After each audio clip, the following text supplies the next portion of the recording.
Bir dilim tort yemək immunitetimizi neçə saat zəiflədir? Əgər bilsəniz, bəlkə də tort yeməkdən imtina eləyəcəksiniz.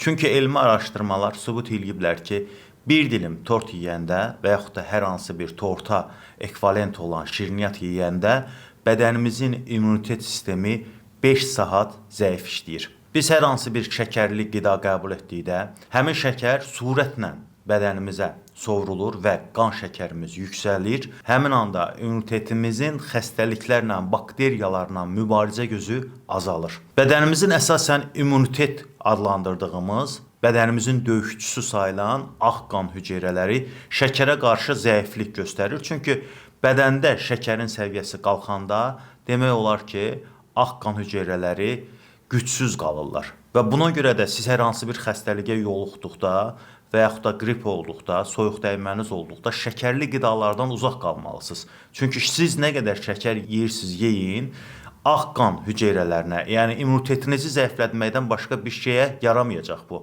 Bəzən insanlar xəstələnir, onlara şirin çay verirlər və yaxud da şirin bir şeylər alıb gətirirlər, konfet, noğul alıb gətirirlər ki, həmin insan yesin, güclənsin, immuniteti yaxşılaşsın. Əksinə, bu əks təsir göstərir.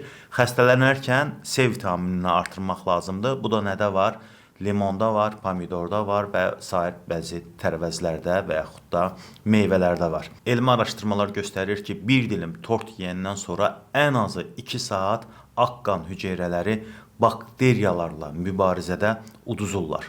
Yəni, siz bir dilim tort yeyirsiniz, həmin anda sizin bədəninizə hər hansı bir virus düşür və ağ qan hüceyrələri zəif olduğu üçün həmin virusu öldürə bilmir və siz xəstələnirsiniz. Bəs siz necə? Şirniyyata meyillisinizmi?